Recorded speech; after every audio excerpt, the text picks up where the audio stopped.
A five-star hotel is not a hospitality business. It's a capital asset with a hospitality business renting space inside it. Most people assume those are the same thing. You buy the hotel, you run the hotel, you keep what it makes. That's how it works with every other trophy you own. The jet is yours. The vineyard is yours. The boat is embarrassingly yours, except a five-star hotel comes with a name over the door, and you don't own the name. You'll own the building, the beds, the boilers, the laundry in the basement, and the payroll of several hundred people. You won't own the flag, the reservation system, or the right to decide how it's run, so it's worth knowing which half you're buying, because the other half has already been sold, and it's the half that gets paid first. Start with building it yourself. Hotel development is priced per key per guest room because a hotel is just a room, multiplied. A limited service hotel, the roadside kind, runs a median budgeted cost of about $170,000 a key. Full service with restaurants and meeting space, $409,000. Now the one you want. Across U.S. luxury projects budgeted in 2024, the median was over $1,057,000 a room. And that's budgets, not finished buildings, what developers wrote down before anything went wrong. Fine, you have it. That was never the obstacle. The obstacle is that $1 million a key buys a building, and buildings don't have stars. You cannot declare yourself 5-star. Forbes Travel Guide rates against up to 900 objective standards, each one a specific thing that either happened or didn't. Inspectors arrive anonymously and stay at least 2 nights, and the waiting should worry you. Roughly 75% of the score is service. About 25% is the facility, the marble, the ceiling height, the thing you just spent $1 million a key on. The rating is earned annually, so it can be lost annually. June 10, 2025, Ryman Hospitality buys the JW Marriott Phoenix Desert Ridge Resort and Spa, 950 rooms, for $865 million, about $910,000 a key. That's a trophy price, and trophies aren't the market. Across all U.S. hotel transactions in the first half of 2025, every segment, the average single asset price was about $241,000 a key. Be precise about that. It's not the luxury average. Nobody publishes a clean one. It's the average American hotel changing hands and the 20 deals above $1 million a room that half-year are pulling it up, not sitting inside it. Keep that $241,000. It comes back. Desert Ridge is the cleaner comparison because development cost is all in and a transaction price is a building, as is. A genuine luxury resort sold in 2025 at $910,000 a key, below what the median luxury project was budgeting to build that year. Somebody chose to buy rather than build, so there's a gap between what these cost to make and what they fetch, and everything you're about to see is why nobody has closed it. So you buy one. 200 keys, a name people recognize, 5 stars on the door. Now something has to physically happen every day before anyone checks in. This is the part nobody puts in the brochure, and it's why the discount exists. Start with people. At luxury properties, labor consumes 35 to 40% of total revenue. The industry at large runs about 30 to 35. Watch one room. Housekeeping labor per occupied room. Extended stay, 26.29 cents. Select service, $28.28. Luxury, 44.62 cents. Same bed, same 8 hours. 60% more than select service every night, forever. Therefore, your basement is an industrial facility, whether you wanted one or not. A hotel generates 8 to 12 pounds of laundry per occupied room per day. The threshold for putting a laundry in your own building is roughly 800 pounds. Yours clears that before breakfast. In-house processing runs 50 cents to $1.50 a pound. Call it $200 to $500 per room per year. Those are the laundry equipment industry's own figures, which is who publishes them. Treat them as the shape of the cost. You could outsource instead. But 75% service, the sheet the inspector sleeps on, is part of the score. Outsource, and you hand a third party the standard your 5th star depends on. Then what you consume. FF&E is furniture and equipment, capitalized, replaced on a cycle. OS&E is operating supplies, linens, glassware, amenities consumed continuously at an upscale property that's $2,750 per room a year, and luxury burns 3 to 5 times the volume, and your custom items, logo tableware, bespoke uniforms, branded amenities carry 8 to 16-week lead times. You're ordering against a forecast 3 months out. Forecast high, you own a warehouse of monogrammed soap. Forecast low, an inspector finds an empty amenity tray on night 2. So that's what you bought, not a building that collects rent, a factory manufacturing a service by hand, daily, from consumables ordered a quarter ahead, graded every year by someone who won't tell you they're there, which raises the question the discount was always asking. If it's this expensive to run, how does it make money at all? 3 words. ADR is average daily rate, what a sold room went for. Occupancy is the share sold. Multiply them for RevPAR, revenue per available room, counting every room whether it's sold or not. Empty rooms are in the denominator. Now the half of your revenue that isn't rooms. At Desert Ridge, under Ryman's ownership, RevPAR was $173.85. Total RevPAR, every dollar the property earned over the same rooms, $470.26. Do the subtraction. About 63% of that resort's revenue came from something other than renting the room: banquets, golf, spa, catering. Label it carefully. Desert Ridge is a convention resort, more extreme than an urban 5-star, but the direction is the segments. Rooms can be only about 70% of luxury revenue. Host Hotels and Resorts is the largest lodging real estate investment trust in America, and it files with the SEC. Fiscal 2025 comparable portfolio, 76 hotels, 41,839 rooms. It is not one 5-star hotel, and I won't pretend it is. It's the closest thing in a public filing. Comparable hotel RevPAR, $229.24. Comparable hotel EBITDA, $146.94 billion margin, 28.9%, nearly 29 cents on the revenue dollar. A very good margin, and the number the industry quotes. Park Hotels, across 35 comparable hotels, agrees, 26.5%. Now the same filing, the same company, the same 12 months. Host's operating profit margin for fiscal 2025, 14.20%, 28.9%, down to 14.0%, inside one document. Nobody's lying, and neither number is wrong. They measure different things. The 28.9% is property level, across the comparable hotels, what the buildings earn. The 14.0% is the whole company under accounting rules. Different populations, different heights on the page. Gross operating profit sits highest after running the hotel, before the costs of owning it. Hotel EBITDA below that. Operating profit below both, after depreciation, taxes, insurance, corporate cost and the fees, and some of Host's decline was one-off $86 million less in insurance settlement gains than the year before, none of which closes the gap. Adjust for every one-off you like, and the distance between what the buildings earn and what the company keeps is still most of the number. So when someone says luxury hotels have the best margins in the industry, they're correct. They do. That is not the same sentence as they earn the best returns, and the distance between those two sentences is this entire asset class. Now put 14 cents against the denominator. Over $1 million a key budgeted to build one, a genuine luxury resort trading at $910,000 a key, below that, and the average American hotel of any kind changing hands at $241,000. A hotel is worth what it earns, and what a 5-star hotel earns will not buy a 5-star hotel.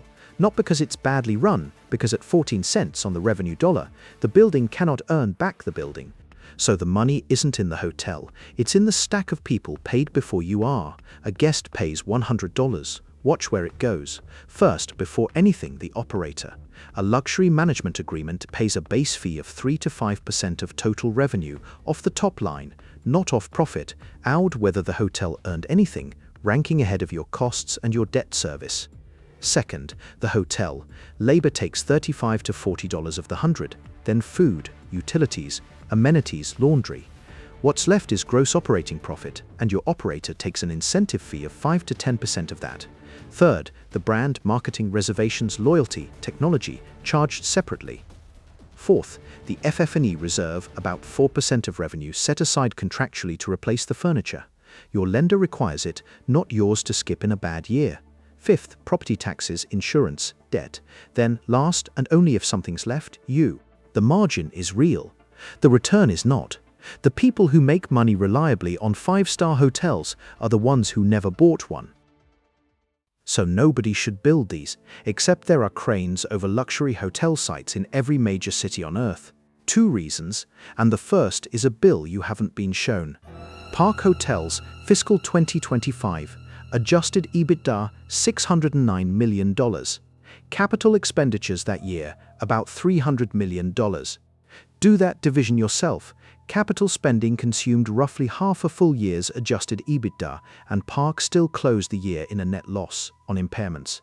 Host, same year, spent $644 million on capital across the company against comparable hotel EBITDA of $1.694 billion, and those don't cover identical populations. The capex is company-wide, the EBITDA is the comparable hotel subset. Hold them side by side anyway. Roughly 38 cents of capital for every dollar those hotels earned. Spread Park's $300 million across 22,137 comparable rooms, roughly $13,600 per key in 1 year. Hosts $644 million across $41,839 rooms, about $15,400. Neither is a renovation. That's the annual rent you pay to keep calling it a five-star hotel, which is the second reason. If the hotel can't pay for the hotel, sell something next to it that can. Branded residences, private apartments attached to the hotel, sold with the hotel's name on the deed. In 2024, Savills measured their premium over equivalent unbranded property at an average of 33% globally. So the modern five-star hotel is frequently not the product. It's the amenity package that makes the apartments upstairs sellable, and if you own only the hotel half, you're paying for the marketing. The cleanest proof of every word of this was filed in 2014 on the most famous hotel in America. October 6, 2014, Hilton sells the Waldorf Astoria, New York, to Anbang Insurance Group for $1.95 billion, a record for an American hotel. And in the same transaction, Anbang grants Hilton a management agreement to keep operating the building for 100 years. Hilton sold the bricks and kept the fee stream until 114. Someone else's great-grandchildren will own that building. Hilton will still be running it. The buyer's story ends faster. Anbang was seized by the Chinese state, and the building closed in 2017 and stayed closed 8 years, and when it reopened, the arithmetic was on the door. Roughly 1,400 hotel rooms went in, 375 came out, alongside 372 private residences. The most famous luxury hotel in the world, bought at a record price, was ultimately made to work by deleting most of the hotel. That's one ending. Here's the other, and you know it already. The buyer loses $83 million on the most famous address in New York, 1988. Donald Trump buys the Plaza Hotel for $407.5 million. He takes out a full-page ad announcing he hadn't bought a building, he'd bought a masterpiece, which is the thesis this video has been dismantling, stated by the buyer himself. November 2, 1992, a pre-packaged bankruptcy. The terms: a syndicate led by Citicorp forgives $250 million of debt, carved into a $125 million second mortgage and a $125 million third, and cuts the rate. In exchange, they take 49% of the plaza, and they release something else. Trump had personally guaranteed $125 million of that debt. The banks let it go. Remember that, it's the most valuable thing anyone got out of this. April 1995, the controlling stake goes to Kwek Leng Beng and Prince Al Walid, who raised $325 million, bought at $407.5 million, out at $325 million, an $83 million loss on 7 years, and the best-known hotel in the country. That's what defending a trophy costs. The modern owner has read that story and drawn the opposite lesson. June 2023, Park Hotels, the same company whose margins we just read, stops paying a $725 million non-recourse loan and hands the Hilton San Francisco Union Square and the Park 55 to JP Morgan Chase. These are upper upscale hotels, not 5-star. What doesn't change with the star rating is the mechanism. Non-recourse means the lender's claim stops at the building. Park cited office vacancy and weak convention demand, posted the keys, and declared a special dividend out of the money it stopped spending. The sale closed November 25, 2025, about 3,000 rooms across both buildings for $408 million. When JP Morgan wrote that loan in 2016, those buildings were appraised at roughly $1.5 billion. More than $1 billion gone. One owner defended the trophy and lost $83 million. The other treated it as a financing structure and walked away richer than if he'd stayed. The building's fame is not collateral. its cash flow is. So 5 rules. First, buy below replacement cost and know the exact number you're below. Whatever that gap is, it's the only structural edge this asset has and the one thing nobody can renovate away from you. Second, negotiate the management agreement before you close. Termination, performance test. It runs 20 to 30 years, attaches to the building, and outlives your ownership. You're not buying a hotel, you're buying a position inside somebody's contract. Third, treat the FF&E reserve as an operating cost, not a line item. Park spent about half a year's EBITDA on capital in 2025. If your model has CapEx as a rounding error, your model is a brochure. Fourth, underwrite the labor. The 5th star requires 35 to 40% of total revenue, not the number your spreadsheet finds comfortable. Host's own filing attributes its 2025 EBITDA growth to revenue gains offsetting wage increases. Even the best owner in the country is running to stay level. Fifth, never guarantee the debt personally. Park could post the keys on $725 million because the loan stopped at the building.